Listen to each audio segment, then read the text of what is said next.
Welcome to Off Brand by Coco Kind. I'm Priscilla Tsai, Coco Kind's founder and CEO, and each week I get into the real, unfiltered side of building a brand alongside our community and creating substantive beauty products. We don't believe in trying to be anyone but ourselves, and we don't think you should either. So come along as we get real and imperfect, go deeper on topics most beauty companies won't, and get a bit off brand.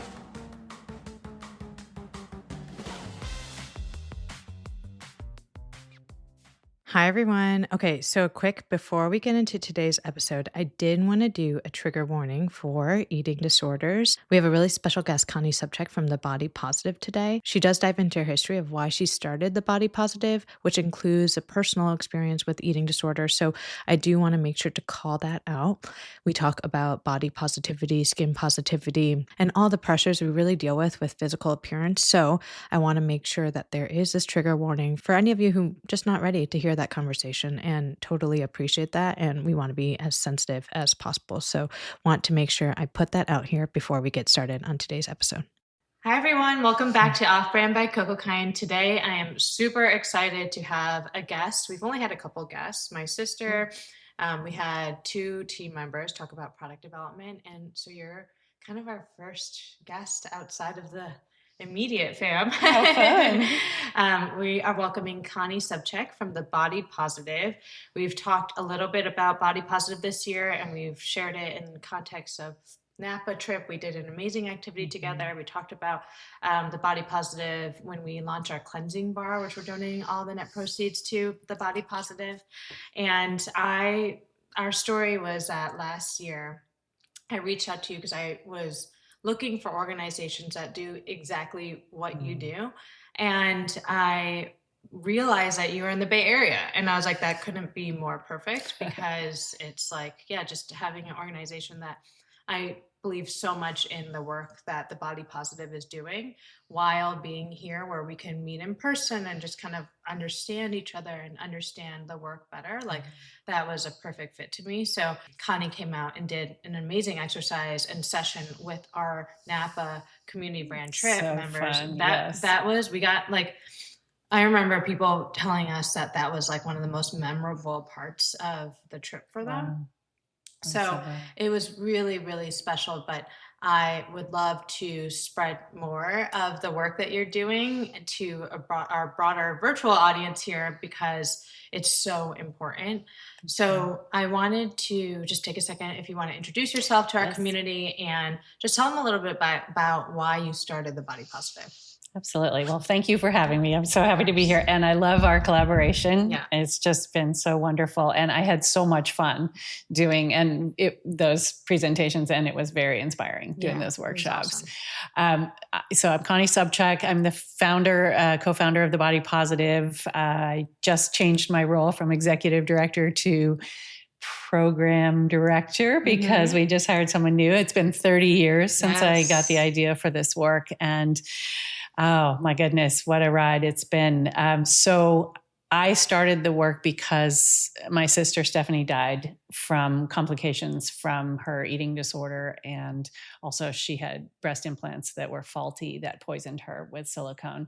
And she developed an autoimmune disease that ended up, no one knew what was going on. This was in the 80s, late 70s. And I also had an eating disorder then and had to heal myself from it because there was no help. And so when Stephanie died, my daughter Carmen was a year old, and I just knew that there was no way I was going to let her grow up in a world where she would think that anything was wrong with her body. And so I didn't know what I was doing, but I just said, I want to do something creative too. So I got the idea to do videos for teens, all in their voices, to just share different ways of being in the body. And then I was really lucky to meet Elizabeth Scott, who's a social worker in Marin County.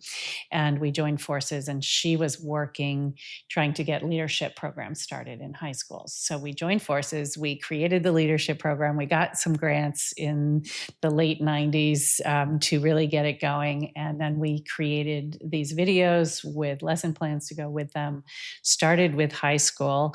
Then we moved to working with college students and working then after that with professionals. And so now we are in 35 countries and 45 US states. Yeah. We have a really solid, well-tested, evidence-based curriculum now that we use, and to teach our Be Body Positive model. So it's been a really beautiful ride. That's amazing. I mean, I think when I think about like body positivity, for me, it includes like body and skin and everything. And I feel like it's kind of a universal experience for people, you know, dealing with the insecurities, dealing with just, you know, all types of feelings and pressures, external pressures. And I don't know. It's for me, it's been a really big struggle in my life. And so when I see people who are actively trying to educate and bring the kind of awareness of how you manage through like feelings about your physical appearance, that was never taught to me. Me either. Yeah. And I think it's like a miss, right? And it's a big I always miss. tell you, like when I was in 7th grade, maybe I was a little bit older, but I just remember being in health class and like I got this pamphlet about things like eating disorders, and I remember then being like this, and like the VHS that they were playing about it, it's like it felt extremely dated. So I can only imagine still how dated that education is when now we are dealing with things like social media, where, you know, teens are spending several hours a day on social media. And that really terrifies me because I just think it's you already see so many images every day, but to now see it on your phone for several hours a day, the idea of like body and skin dysmorphia and just like not feeling good in your own skin is really devastating. It is. It's frightening. And it's interesting because I also think social media, it's a double-edged sword. I think that one of the things I've seen in the 30 years, because we started this before there was social media. There's actually another body positive close by, and she was doing different work than we were, but we would say, you know, to have someone call me, give my number if, you know, they're looking for you. We didn't have a website, you know, I mean, it was like a long time ago. It's so weird how things have changed so fast. So I think one of the things that's positive is breaking isolation for people who don't see anybody like themselves in their community or who don't talk about their struggles. They don't have anyone to talk to. That's beautiful. And the flip side, I mean, I know how much media influenced how I hated my body when I was young, and that was like Charlie's Angels and, you know, the 70s. I mean, and all the posters and the magazines. And now with it just like right here all the time, it's concerning to me.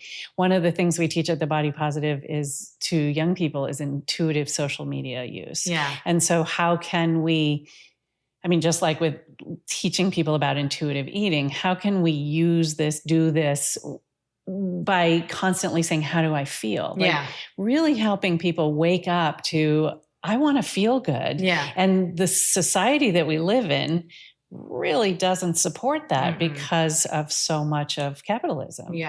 And so, I mean, that's why I love what you're doing with your company. You know, it's really so beautiful to meet someone who's running a company who actually cares about the people, right? And that you can sell these beautiful products and you can make a living and also care about people. I mean, that I've had that fantasy since I started the work, you know, so it's really nice because that's not usual. I mean, mostly it's about making us feel bad, so we'll buy something. Exactly. And kids don't understand that. Not at all. And, you know, but going back to what you said about like intuitive social media, like after you taught me that, I really feel like I have adopted that. And in a way where like, it's just like having that awareness and that self-check where I will go on and maybe I see a company and they're like doing so well and I get like FOMO or jealousy or whatever. And then I'm like, stop. Like I have like everything that I could ever ask for in the company and the community that we're building. Right. And so, or it'll be an image of someone and I'm like, oh, my you know, whatever, it doesn't look like that. And I just like stop. You know, and I feel it. I really feel it. And then I stop, you know, and I just like, I just close the app or whatever. And I spend a lot of time of my day on social media. And so it's funny now because like there is like, you can find your corner of the internet and my corner of the internet is now filled with like husband pranks jokes, because like that's where I like love, like, so I'll be like scrolling and then instead of seeing these images that make me feel really bad, which I might have seen like a couple years ago and like felt really bad about it every time, or just felt like, oh my God, I got to go buy this or that or whatever.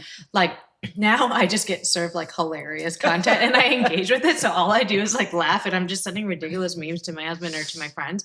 And like, that's great. Right. And like, I found my corner of the internet. I also found my corner of the internet with like our community of Coco Kind people who are just like truly unabashedly trying to be ourselves. And I say trying because it takes a lot of effort. In the age of social media and on social media to be yourself. And I even struggle with that where, you know, I don't post that much on my personal profile. And I just like, because I'm very conscious of like, I don't want to pretend like everything is amazing. Right. No, but I also am like, I just don't know, like I'm still figuring it out on my own profile. And plus I obviously have so much, like I don't even have the time these days. So I'm like, that's children and family. Exactly. And like, I don't, you know, personally, and I don't judge people, but like personally, I don't post my children on social either, but they're like my thing that I spend the most time looking at is photos of my kids every day. But, you know, I think for Coco Kind, like we had so much of beauty, like the whole beauty industry is just based on aspirational culture, right? It's like, I mean, I see this like so much on social where it's like, if you want to be in a successful beauty brand, you have to learn like aspirational branding. And that's just a huge, that's like DNA of the beauty industry, truly. That's really intense. And like, there are so many successful brands that like I respect a lot, and they're it's very aspirational, right? Everything is like, you know, the images and everything, like nothing's really changed from back in the day. Instead of magazines though, it's on social media. Right.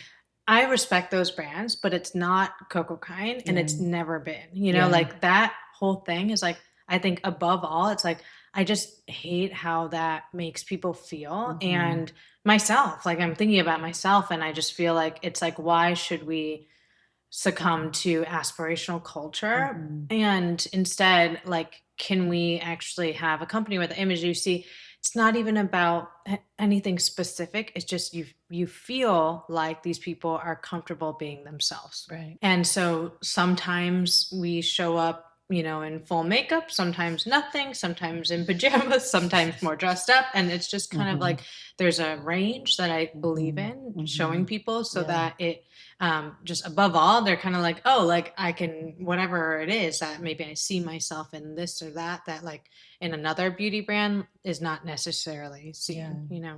That's so beautiful. And when you talk about the aspirational culture, it makes me think of how we spend so much time with mindfulness work. Now we're supposed to be in the moment. Yeah. But you can't be in the moment and be striving to be somebody that you're not. Totally. I mean, it doesn't mean that we don't want to do work on ourselves. If, you know, whatever it is, skin or body, you know, like we want to be feeling comfortable in our bodies and comfortable in our skin. And that there's always room for growth, right? And there's always work to do. And to be so accepting of who we are in this moment. You know, it's for me, like with my skin, I realized so much of like my ruddy skin probably is related to that I'm still having hot flashes for 25 years. I've been having hot flashes. And so like, that's just what it is, you know? And so that's part of me, and accepting that. And then, you know, maybe there's something I can do, but this is who I am. So showing up, I just started. So I haven't been on social media very much, but I just started because of my new work for helping people age soulfully. I started doing these videos on Instagram for Farah Collective that are me like fully exposing myself. So like I'm talking about going skinny dipping in the summer with these, you know, 20 something men that they've grown up with me. I've grown up with them at this lake where I've been going since I was a kid. And this is what we do. And, you know, like, but just wanting to show myself, be vulnerable. I have another one talking about it's really hard now at this stage to exercise when it's hot, like because of, you know, the stage of life I'm in. Life isn't easy, and it's not always going to be what we think it's going to be, even if we strive and get to that place we want. True. The other thing about aspirational beauty culture is like, so when you arrive, like how long do you last there, right? It's like, I always think of it like, okay, I got there. Now I'm posed, you know, everybody look at me because I made it. Like, look at me, see, I made it.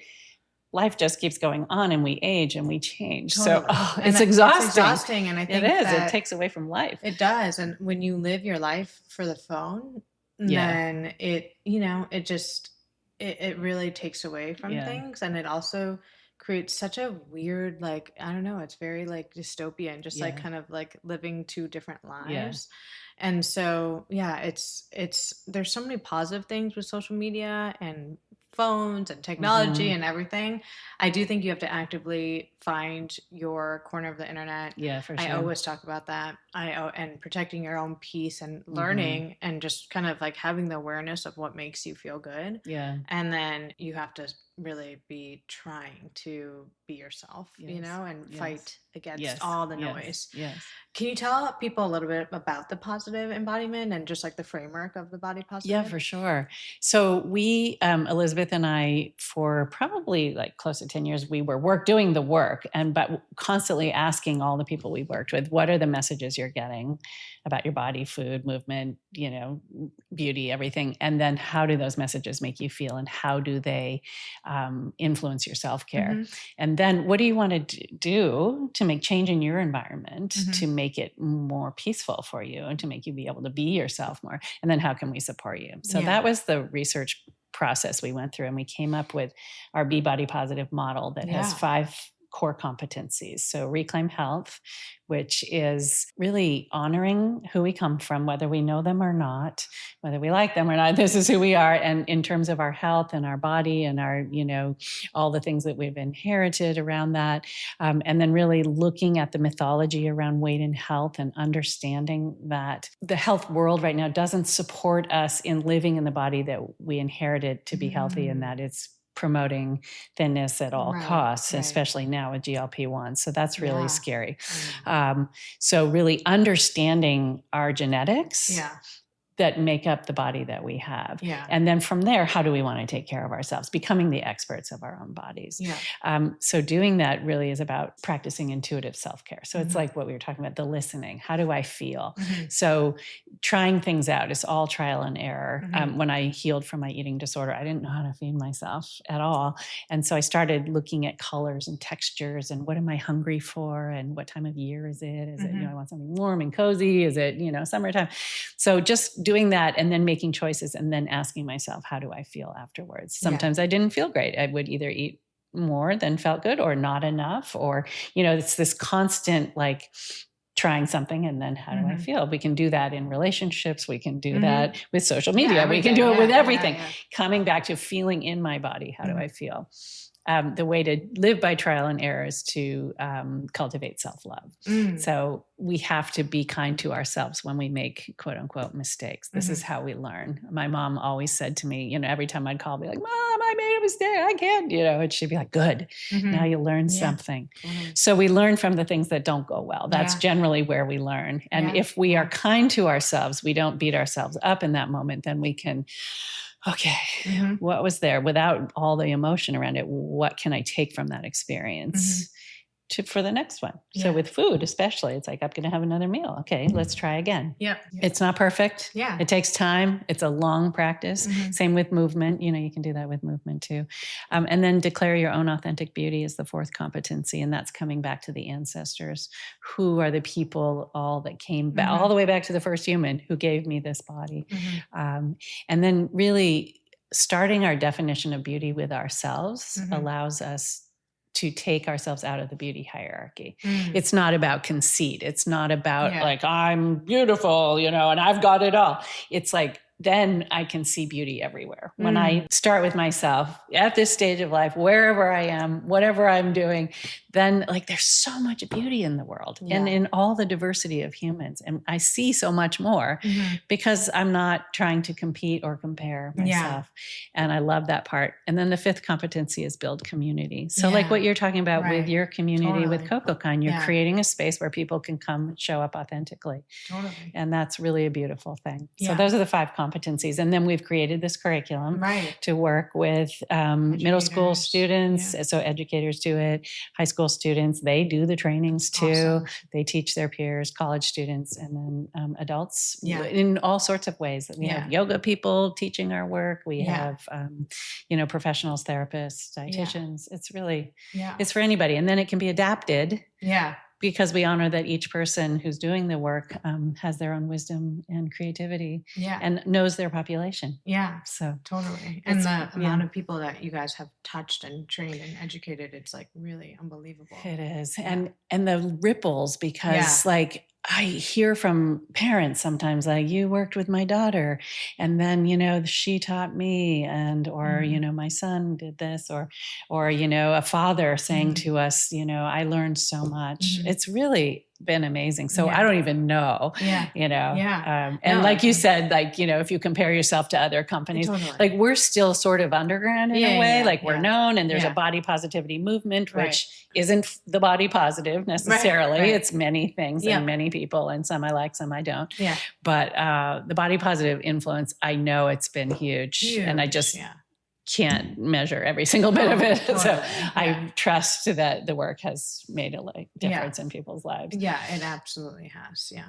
I think it's really important. And, to give people tools, that's like a forever thing, like once you learn it, you can't unlearn it. Right, exactly. And so it doesn't mean you don't face the every single day, if not hour, challenges of, getting something thrown in your face that makes you forget about self-love. Right. Or to see your flaws in magnifying glass. Yes. But I actually had a question for you. Like part of the body positive movement and skin positivity movement too, there's some people who rightfully, I think, say like, no, I'm not going to love my acne. No, I'm not going to love this part of my body that I feel like is a flaw. Like I'm not, that's like toxic positivity. Right, exactly. So that's not what we are at all. So can you like talk a little bit about that? Because I do think it's unrealistic to be like, oh my God, I love this. Right. And that's why the body neutrality movement started. And it's sort of like body positivity is bad, which is really bothers me. But it's like the language around it. It's it's the language. Like, and so much of body positivity in the social media world is about love yourself and everything. That's not who we are. Yeah. We're saying show up as you are. Show up as you are. So for me, body positivity can include the days when I feel like shit. Yeah. It can include the days when I'm just like, I don't like myself. So what I have realized is for me, this is for me, I have love first. So I love my whole body, because it gives me life. Yeah. Then acceptance. So love first, then acceptance, tolerating the things, right? That society has told us are bad and wrong. Yeah. So there are many days when it's acceptance. It's not, but it's not neutral. Yeah. I can't be neutral about anything. And I can't be neutral about my body because I'm really grateful I'm alive and that I have a body. Totally. And not that means every day is easy still. But what I think of as self-love is like these loving arms are around me, even on the days when I'm struggling. And it's kind of like the ultimate parent, like, it's okay. I see you. I got you. Yeah. And I think about it with my grandson, like when he's, having a little moment, I'm just like, I got you. Yeah.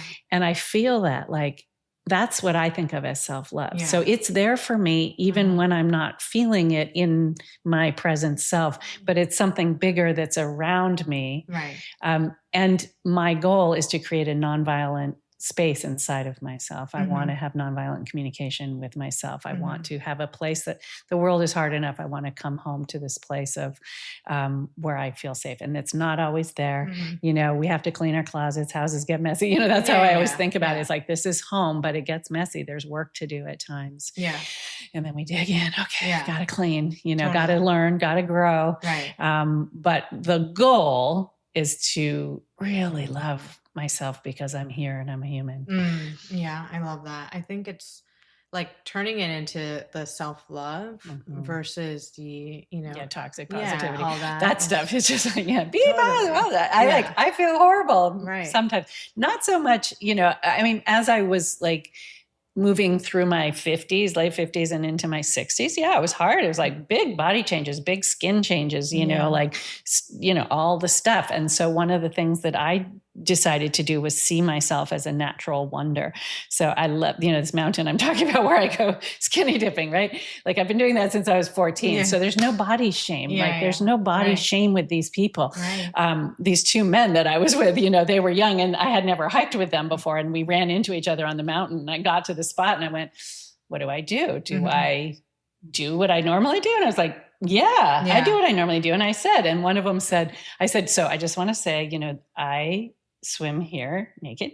And one said, oh, we won't look. And I said, I don't care if you look, but if you're freaked out about seeing an old body, then maybe you don't want to look, right?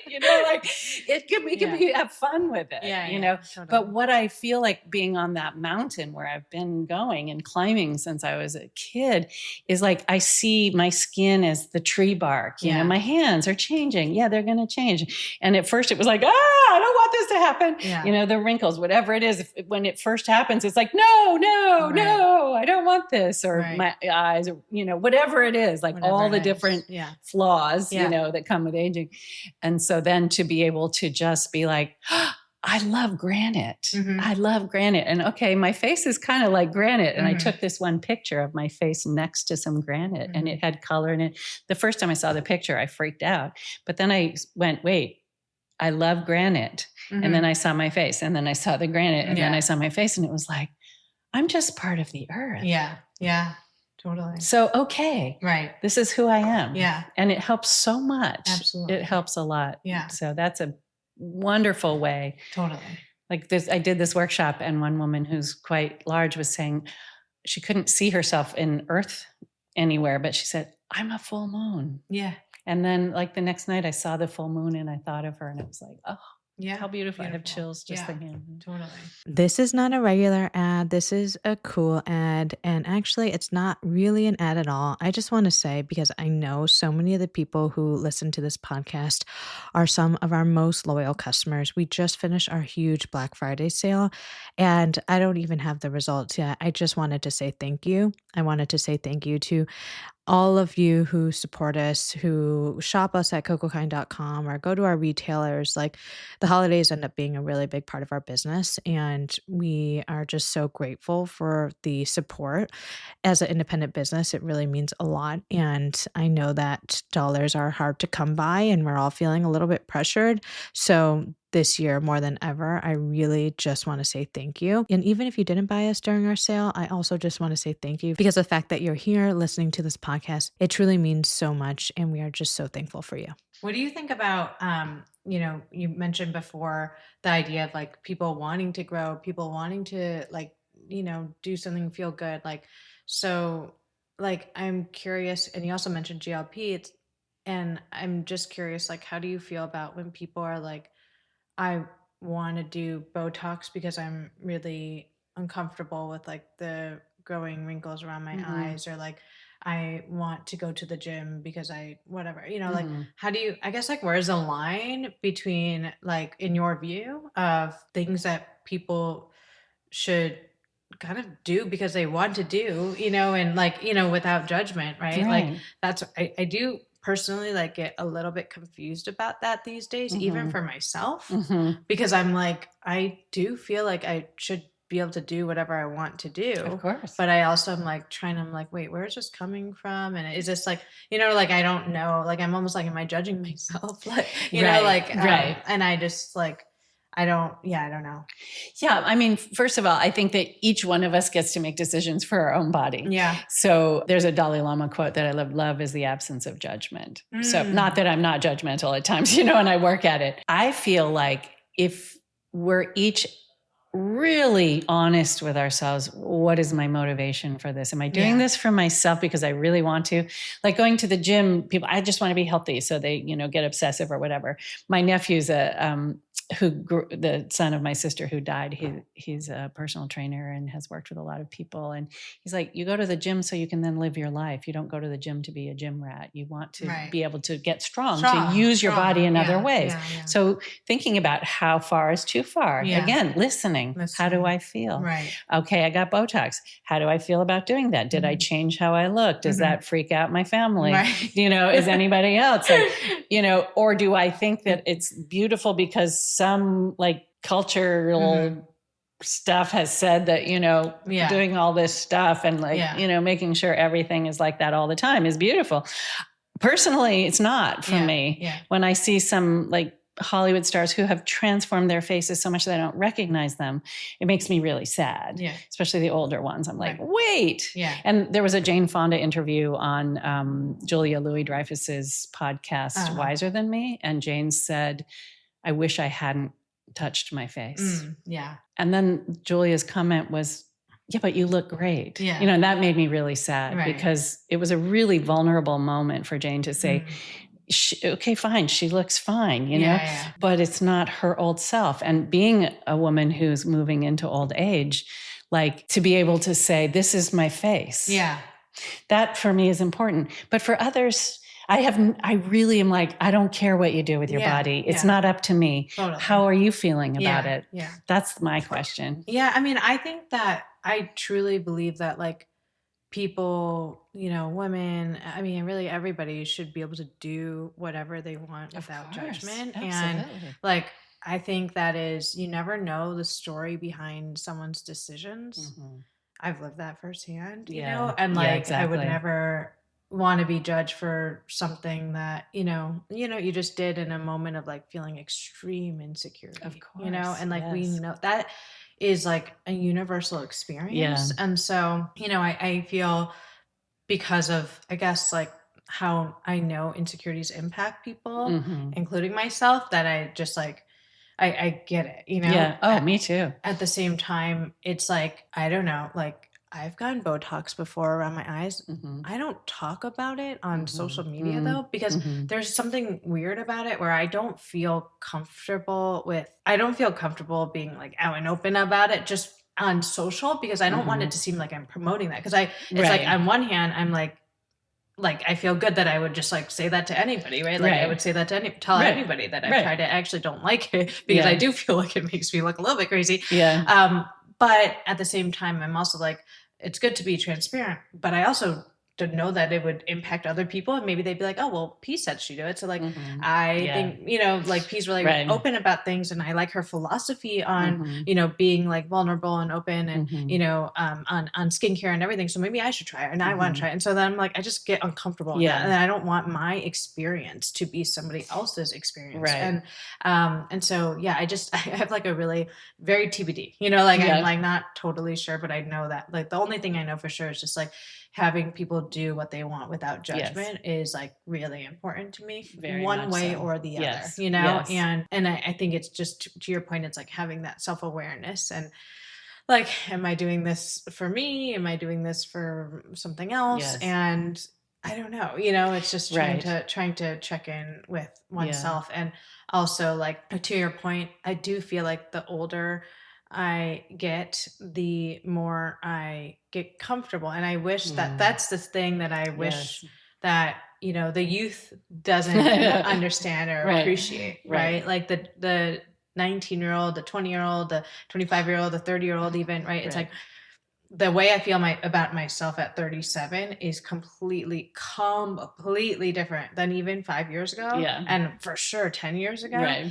And so I wish that like the decisions and kind of the way that I treated myself, like looked at myself and everything like 10, 12 years ago, is so like, harmful. And I just, I look back at that and I'm like, wow, like there's so much, I wish that we could like, it's like just inject in the youth. I know, because you see it happen real time. But I guess that's a little bit. That's what we do. That's what we do. And it's also a little bit of a universal experience of everybody has to learn it for themselves. And then you grow up and you're like, oh yeah, like why was I freaking out about that? Or like, cared so much about like hiding my acne. I would like just like bring around a bottle of foundation everywhere and like, literally everywhere. In the middle of dinner, I'd go put on foundation in the dark bathroom in a restaurant. Like, it's just like so, in my head about all the things. Never, ever felt comfortable, like, just like, kind of being out there. And I think that the kind of self-talk to myself then, I'm like,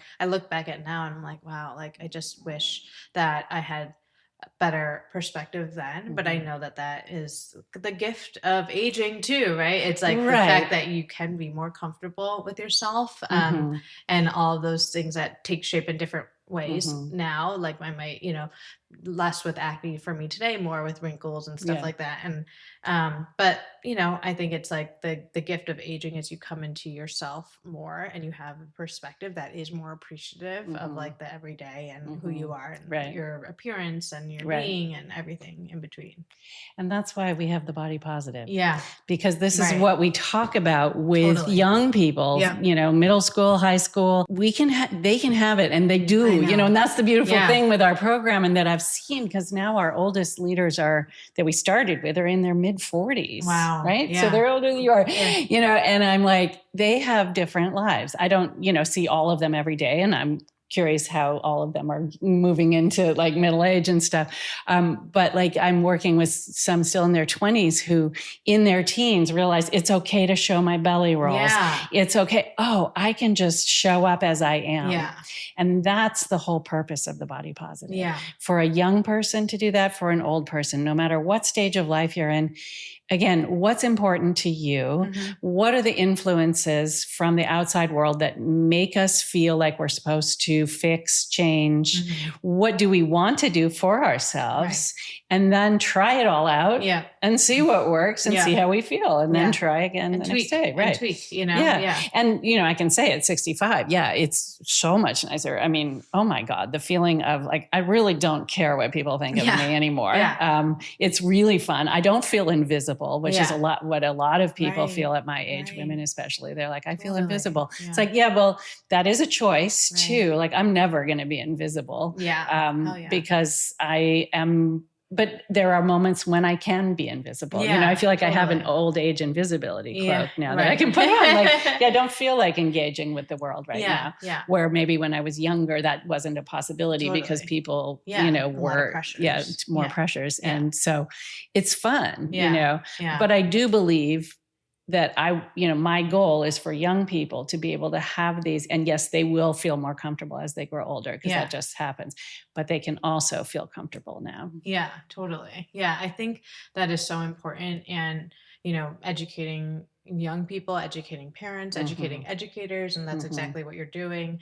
And, as a parent now myself, like I, growing up in a family where there was a lot of pressure, to look and perform and to, all the, just kind of do everything, be everything, look like, everything. Yes.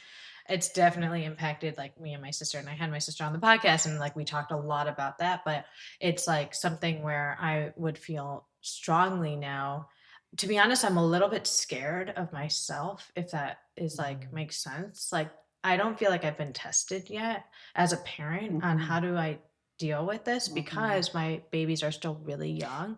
I have an almost 5-year-old, a 3-year-old, and a 1-year-old. So it's not like they're like out in the world and like doing all this stuff. So I don't really feel tested yet where I have to like literally practice what I've like learned and what I've like and to like actually practice what I've fought against that I dealt with from my, situation and my experiences. And I do feel like I already know that like in practice will be harder than what I think now. Like what I think now is it would be like, oh, my kids can like, I want them to feel loved all the time. I want them to feel like amazing. I want them to have that self-love and everything. And like, if like they come home with like a D on a test, like, am I going to be like, I don't know. I'm just like, I feel like I'm still to be tested there because they're so young and I have to figure it out as a parent, but for sure, like anything like appearance related, I'm very sensitive to because of my experiences, but I still feel like I'm going to be tested because my kids are going to be dealing with social media when they're like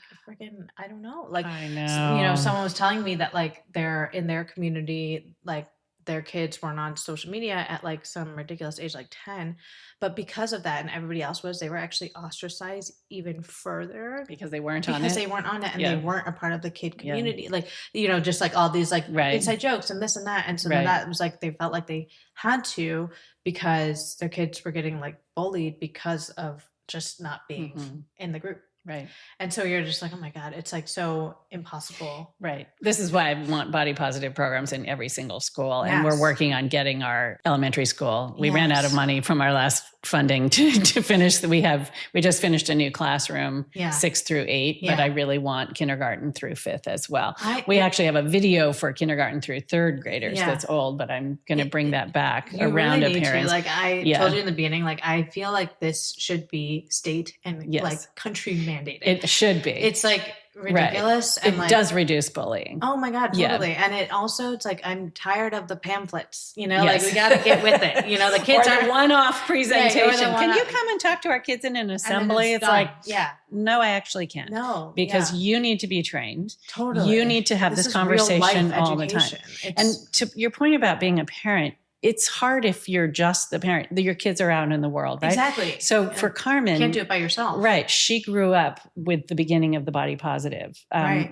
Social media wasn't as big a thing to say that, but when Facebook came out, the thing about her was she listened, like she self-selected out of movies that she didn't feel comfortable watching because she was already in tune with how she felt, just because of being like an intuitive eater. And then also listening to me talk about this work with everywhere I went, like her teachers, she came and spoke with me at conferences. So it was just part of her. And then all of her friends, we would be in carpools and we would talk about it. It was funny because coming over, I got off the ferry, but driving over to your house, all the billboards are now all AI, they're all tech. But when I used to drive Carmen and her friends over to the San Francisco for San Francisco Girls Chorus singing, and I drove them 3 times a week, all the billboards were beauty stuff. They were fashion. And they were like the women with their legs spread apart, and their, lips and like looking at the, and it was like, so we would talk about the billboards and we would name them and we would laugh. But I did media literacy with them all the time. Any carpool I was on. But it's just so funny now. It's all tech. It just cracked me up. It is. But that's part of it, is just exposing them, talking about it, listening to them. How does that make you feel? It makes me really sad that so many people in the world don't like themselves, if you hear them starting. And like, here's what can be done, but then going to the school and saying, I demand that you bring a program in to talk about this. And, let's talk about weight and health in a different way. Let's not ostracize any child. Let's not make anybody good or bad, and let's talk about what real health can be, what that means. What does it mean for someone who doesn't have money too, right? They can't feed themselves in the way that other people can. So there's so many components to it. God. It's a whole, it's like so much education, lifelong it is education. And that's so much like, more important than so many other things that are taught. I remember talking to my sister-in-law who I introduced you to, Jess, who's an educator in Sacramento. And it's just like the feelings of like, we need this, we don't have this, and really like this is like imperative for this next generation. It is basic health, like it is health class, and I feel so strongly about that. So if anybody in the CocoCan community has like ties or connections to like legislators, I know I actually do, but anybody out there who can help like spread the message of trying to get like the body positive into schools, not as a one-off, but as like a repeated like educational course. In addition to, of course, I want you guys to check out the Body Positive's website, because there's courses that you can take today. And like I said, like it changed how I just like have that self-awareness and check for myself. So I highly recommend it. But I absolutely feel like kids should be learning this in school, and it would be a huge help to parents. Yes, it would. It makes it so much easier for the parents. And I've seen some of the videos that you have of young people talking about what they learn, and it's like the coolest thing ever. I'm like, wow, this person has goals. Like they're like 16 years old teaching me, and I'm like, oh my God, like I'm so inspired by her level of self-awareness, self-love, like her passion for herself and like learning this. Like, let's make that cool, not like hey, let's like all skip lunch today. Right.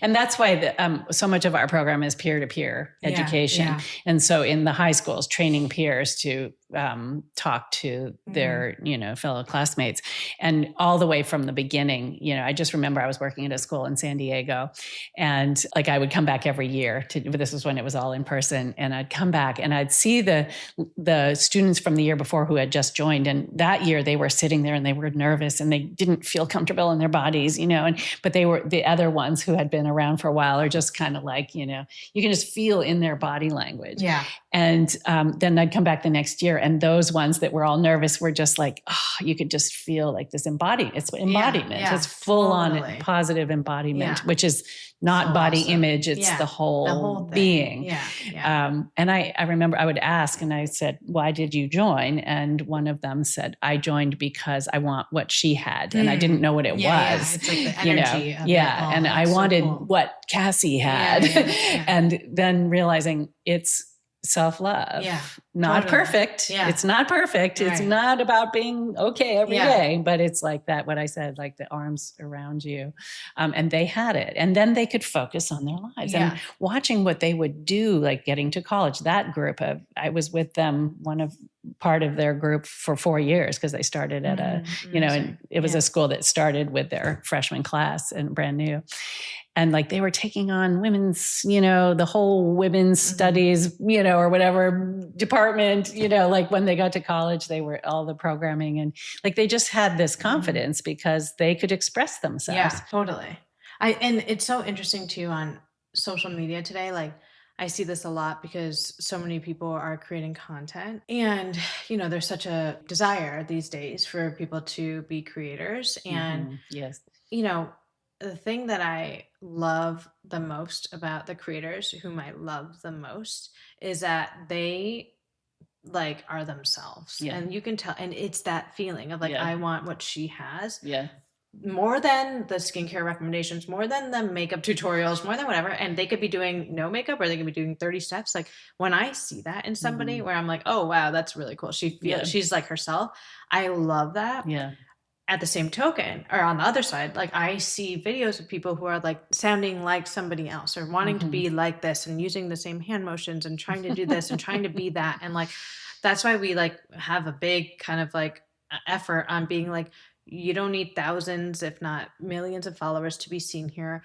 We don't want you to be pressured to like have a verified Instagram account. We don't want you to feel pressured to like sound like and be like this like influencer who has millions of followers. Like just trust me, like you will be seen as yourself, right? Like just be yourself. Right. And that is like, I don't know, it's so hard. It's just so hard. And I get it, because we're just like seeing all these videos every single day. And it's like, I just want people to like do the things and show up as themselves, but it's hard. It's like, I see it every day of like that either sometimes happening and me being so inspired, and then so many of just being like, I could see that the overall like just influence of culture, coming into play here. And I would encourage everybody just to like fight to be yourself, like learn to be yourself. I didn't have that. Yeah. I still have to learn that every day. I'm still, but like for sure today, I'm so much more like I have fought to be myself, and so I'm really appreciative of the work you do, and the work we've literally been doing for decades.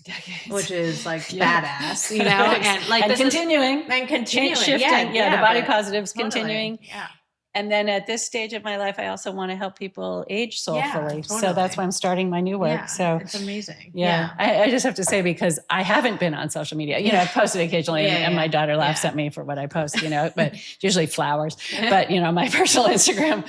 So it's Fera, F-E-R-A, which means wild and untamed in Latin, right? My daughter also helped me do that. She took 4 years of Latin in high school, but Fera Collective. So being around people who are choosing to be wild in this way, not of like out of control wild, but like grounded into the earth, free to be myself. That's what I'm looking.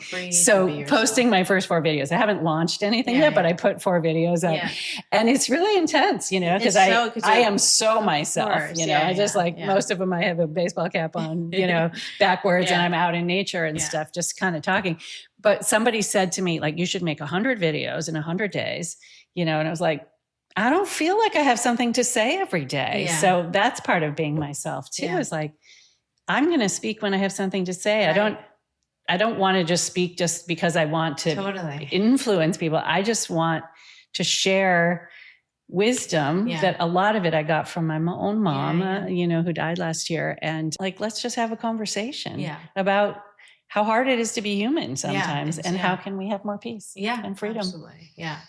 Well, thank you so much for joining the podcast today. Pleasure. Like I really believe so much in the work that you are doing and you've done. And I think that so many of our customers and community will really like hear themselves in some of the struggles and the desires to be themselves and like all of that. Like that is like the heart of the Kogokan community, which is why I feel like we're really unique. Yes, and absolutely. Cool. I know. So cool. But it's like really at the heart of, I think I love the words like free to be yourself. Like I really, really love that. Yeah. And that's, if I could sum up like what we're trying to do, it's just like to promote people being free to be themselves, Yes, exactly. So thank you so much. That's my pleasure. And we'll have to check back in. We will. And can I say one thing? I'm actually doing a free event on December 11th. Okay. For Farah Collective. Where is it? It's online. Okay. Yeah. Awesome. So that's like my new way. And then the Body Positive, check out all the courses and everything. Check out all the courses. And if